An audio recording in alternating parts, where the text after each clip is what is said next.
کیا آپ بھی اپنی فائنینشیل سچویشن کو بہتر کرنا چاہتے ہیں اور چاہتے ہیں دولت کے دروازے کی ایک ایسی چابی جس کو کھولتے ہی آپ کے گھر میں دولت کی ریل پیل ہونے لگے؟ تو پھر یہ وظیفہ آپ کے لیے ہے۔ صلی اللہ علیہ حبیبہ محمد وآلہ واصحابہ اجمعین۔ السلام علیکم میری فیملی، کیسے ہیں آپ سب؟ آئی ہوپ آپ سب ٹھیک ٹھاک ہوں گے، خیریت سے ہوں گے، مزے میں ہوں گے۔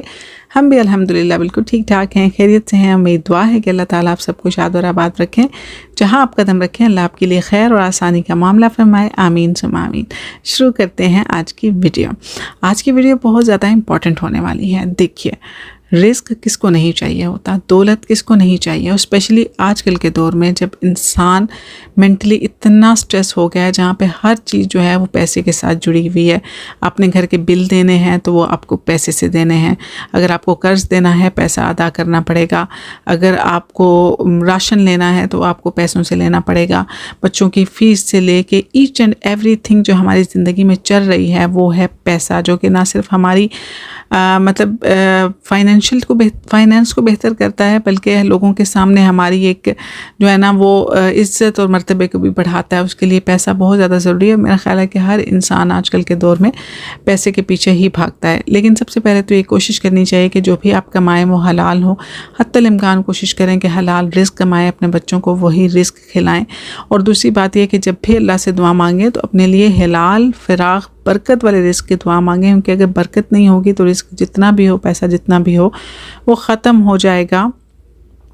اور اس کے بعد جناب اللہ تعالیٰ سے جب آپ دعا مانگیں تو رزق جو ہے وہ جسمانی رزق کے ساتھ ساتھ روحانی رزق بھی مانگیں، اور اللہ سے ایسا رزق مانگیں جو آپ کے لیے نفع کا باعث ہو، جو دوسروں کے لیے نفع کا باعث ہو۔ ایسا رزق اللہ تعالیٰ نہ دے کسی کو بھی جو یا تو آپ کو فضول خرچ بنا دے یا پھر آپ کو بخیل بنا دے۔ تو ہمیشہ جب بھی اللہ تعالیٰ سے دعا مانگے رزق کے حوالے سے تو ایسی دعا مانگے کہ اللہ تعالیٰ آپ کو ایسا رزق دے جو نہ صرف آپ کے لیے نفع کا باعث ہو بلکہ دوسروں کے لیے نفع کا باعث ہو۔ اور اللہ تعالیٰ جب وہ آپ کو دے تو آپ اس میں سے اللہ تعالیٰ کی راہ میں ضرور دیا کریں۔ جب بھی آپ کی کوئی حاجت پیسے کے حوالے سے پوری ہوتی ہے تو آپ کے پاس کوئی پیسہ آتا ہے تو اس کو اللہ کی راہ میں ضرور ضرور ضرور خرچ کیا کریں۔ اس میں سے جو ہے نا وہ 1%، 2%، 3% اپنے اماؤنٹ کے حساب سے ضرور نکالا کریں اور غریبوں میں تقسیم کر دیا کریں۔ اس سے اللہ تعالیٰ اور دیتا ہے۔ یہ اللہ تعالیٰ کے ساتھ ایک قسم کی آپ کی تجارت ہوتی ہے کہ آپ اللہ کو اگر 1 دیتے ہیں، 1 روپیہ دیتے ہیں تو اللہ اس کے بدلے میں آپ کو 10 اور دیتا ہے۔ ٹھیک ہے جناب، تو یہاں تک تو ہم نے یہ چیز مینشن کر دی۔ آگے چلتے ہیں اپنی ویڈیو کی طرف۔ ویڈیو جو ہے وہ آپ نے اینڈ تک دیکھنی ہے تاکہ آپ کو اچھے طریقے سے وظیفے کی سمجھ آ جائے۔ آج کا جو وظیفہ ہے وہ سورہ ذاریات کی ایک آیت ہے جس کو آپ نے ڈیلی بیسس پہ پڑھنا ہے۔ ویسے تو یہ 41 ڈیز کا وظیفہ ہے، لیکن لوگوں کو اس سے اتنی جلدی فائدہ ہوا ہے کہ کچھ کو صرف 10 دن میں، کچھ کو 20 دن میں، کچھ کو 25 دن میں، اس طرح لوگوں کو فائدہ ملنا شروع ہو گیا۔ وہ لوگ جن کو کوئی جاب آفر نہیں کر رہا تھا، جنہوں نے ہر جگہ اپنی قسمت آزما لی، جو ہر جگہ جاب کے لیے اپلائی کر کے تھک گئے، جب انہوں نے یہ وظیفہ سٹارٹ کیا تو ان کے گھر پہ خود کالز آنا شروع ہوئی کہ آپ ہمارے یہاں جاب کریں۔ اس کے علاوہ وہ لوگ جو جس کاروبار میں ہاتھ ڈالتے تھے ان کا کاروبار خراب ہو جاتا تھا، دکان نہیں چلتی تھی، کاروبار نہیں چلتا تھا، جب ان کو پڑھنے کے لیے دیا گیا تو کچھ ہی دنوں میں ان کا جو کاروبار ہے وہ دن دگنی رات چگنی ترقی کرنے لگا۔ اسی طرح ایک اور شخص جو کہ اس وظیفے کو روزانہ کرتے تھے تو وہ جب مسجد سے گھر آ رہے ہوتے تھے تو ان کو راستے میں پڑے ہوئے پیسے ملتے تھے۔ ہے نا حیرت انگیز؟ یہ اس سے زیادہ حیرت کیا ہو سکتی ہے؟ اللہ تعالیٰ اور کیا وسیلہ بنا سکتا ہے آپ کے لیے کہ اللہ تعالیٰ آپ کے راستے میں، آپ کے پاؤں میں، آپ کے قدموں میں پیسے بچھا دے کہ لو جی یہاں سے اٹھا لو، یہ تمہارے ہیں۔ تو اس سے زیادہ تو کچھ نہیں ہو سکتا نا۔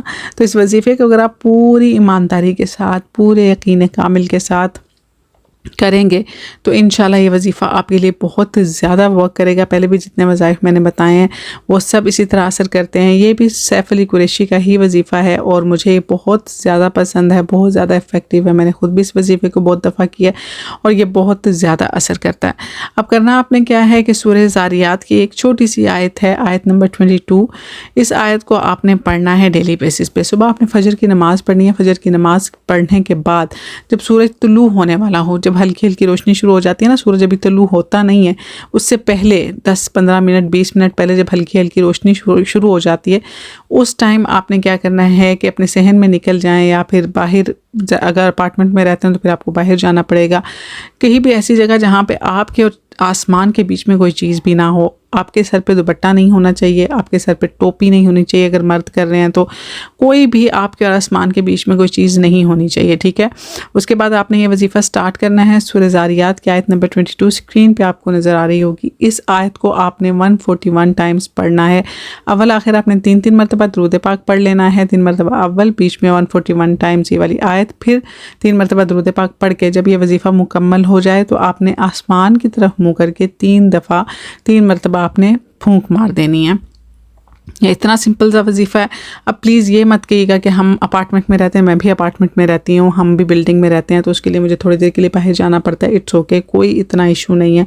تھوڑی دیر کے لیے آپ کو باہر نکلنا ہے، مشکل سے 2 یا 3 منٹ کا یہ وظیفہ ہے، آپ نے کر کے واپس آ جانا ہے، اور صبح فجر کے ٹائم پہ اتنا زیادہ رش بھی نہیں ہوتا، کوئی اتنے زیادہ لوگ بھی نہیں ہوتے ہیں باہر، تو اس وجہ سے ضرور یہ وظیفہ کریں، باہر نکلیں تھوڑی دیر کے لیے کھلے آسمان کے نیچے، سر پہ کوئی چادر کوئی دوپٹہ نہیں ہونا چاہیے، آپ نے یہ والا وظیفہ کرنا ہے۔ اور یہ یاد رکھیں کہ وظیفہ سب سے بڑا تو نماز کا ہے، نماز آپ پڑھیں گے تو اس کے بعد ہی آپ کوئی اور وظیفہ کر سکتے ہیں، اور اس کے علاوہ کوئی بھی وظیفہ کامل بنانے کے لیے، اس کو پورا کرنے کے لیے اللہ تعالیٰ پہ کامل یقین ہونا بہت زیادہ ضروری ہے کہ وہ دینے والا ہے، وہی دے گا۔ جب تک آپ کا گمان نہیں ہوگا اچھا، تب تک آپ کوئی بھی چیز حاصل نہیں کر سکیں گے، چاہے آپ اس میں اعظم ہی کیوں نہ پڑھے ہوں، کیونکہ اگر آپ کے دل میں وسوسے ہیں، آپ کے دل میں شک ہے، آلریڈی آپ اپنے دل میں یہ سوچ رہے ہیں کہ پتہ نہیں ہوگا بھی کہ نہیں ہوگا، پتہ نہیں ایسا ہوگا بھی کہ نہیں ہوگا، تو کبھی نہیں ہوگا۔ جب آپ کے دل میں یقین ہوگا کہ ہاں جی میں مانگ رہی ہوں اور مجھے یہ ملے گا انشاءاللہ، تو آپ یقین کریں کہ کچھ ہی دن میں آپ کی حاجت پوری ہو جائے گی۔ اور اگر آپ کو یقین کامل نہیں ہوگا، آپ کے دل میں ڈاؤٹ ہوگا، تو آپ 41 ڈیز کی بجائے اس سے بھی زیادہ پڑھ لیں تو یہ وظیفہ آپ کے لیے اثر نہیں کرے گا۔ اس کے بعد میں ایک اور بات اینڈ پہ کہنا چاہتی ہوں کہ وظیفے جو ہیں حتی الامکان کوشش کریں کہ ایک ٹائم میں صرف 3 وظائف کیا کریں، 3 وظائف سے زیادہ مت کیا کریں، کیونکہ یہاں جو اللہ تعالیٰ کا کلام ہے، جو وظائف ہیں، ایک ایک چیز پہ موکلات بیٹھے ہوئے ہوتے ہیں، ٹھیک ہے۔ جب آپ کوئی بھی وظیفہ کر رہے ہوتے ہیں، اس کے بعد آپ کو کوئی دوسرا وظیفہ پسند آ جاتا ہے، آپ اس کو بیچ میں چھوڑ کے دوسرے کی طرف چلے جاتے ہیں، دوسرا پسند ختم کر کے تیسرے کی طرف چلے جاتے ہیں، تو ہر وظیفے کی ایک انرجی ہوتی ہے، ٹھیک ہے۔ اس میں سے جو انرجی نکلتی ہیں، اگر آپ اس طرح کریں گے تو وہ انرجی آپس میں ٹکرائیں گی اور آپ کو کسی بھی چیز سے کوئی فائدہ حاصل نہیں ہوگا، ٹھیک ہے۔ اس سے آپ کو رجت ہوگی، جس سے آپ مزید مایوسی میں چلے جائیں گے، ڈپریشن ہونا شروع ہو جائے گا، انزائٹی ہونا شروع ہو جائے گی، آپ کا دل جو ہے وہ ہر چیز سے اکتانا شروع ہو جائے گا، اور اس سے نقصان مطلب آپ کو ایسی رجت ہوگی کہ آپ جس طرح کہتے ہیں نا کہ سٹک ہو جائیں گے ایک جگہ پہ، اور آپ کہیں گے کہ نہیں کچھ بھی نہیں ہو رہا، میرے تو زندگی بدل ہی نہیں رہی، میں تو ایسے ہی ہوں، مطلب آپ مایوسی کا شکار ہونا شروع ہو جائیں گے۔ یہ رجت ہوتی ہے، اور یہ تب ہوتی ہے جب آپ ایک ہی ٹائم میں ڈھیر سارے وظائف کر رہے ہوتے ہیں، یا پھر آپ بار بار وظائف بدل رہے ہوتے ہیں۔ تو پلیز جو بھی وظیفہ کرنا ہوتا ہے اس کو پہلے اچھی طرح سے سوچ سمجھ لیں کہ ہاں جی میں یہ کروں گی، چاہے اس کے بعد مجھے کوئی بھی ملے، پہلے میں اس کو مکمل کروں گی اور اس کے بعد میں اگلا سٹارٹ کروں گی۔ 3، 5، 7، 11، 21، 41 دن، جتنے دن بھی آپ کو بتائے گئے ہیں، اگر آپ اس دن تک وظیفہ مکمل نہیں کرتی اور آپ بیچ میں کوئی اور شروع کر لیتے ہیں تو اسے آپ کو رجت ہو سکتی ہے، ٹھیک ہے۔ تو حتی الامکان کوشش کیا کریں کہ جو بھی وظیفہ کریں پہلے اس کو مکمل کریں۔ تو بس جناب یہ میری آج کی ویڈیو تھی، آئی ہوپ، اور میں اللہ تعالیٰ سے دعا کرتی ہوں کہ یہ وظیفہ آپ کے لیے ورک کرے، جس چیز کی جو بھی نیک جائز حاجت ہے وہ پوری ہو، اللہ تعالیٰ آپ سب کے لیے دولت کے دروازے کھول دیں، آپ کے رزق میں اضافہ فرمائیں، آپ کے رزق میں برکت عطا فرمائیں، آپ سب کی مالی مشکلات کو حل فرمائیں، آمین ثم آمین۔ مجھے میری فیملی کو اپنی دعاؤں میں ضرور یاد رکھیے گا۔ ملوں گی نیکسٹ ویڈیو میں، اللہ حافظ۔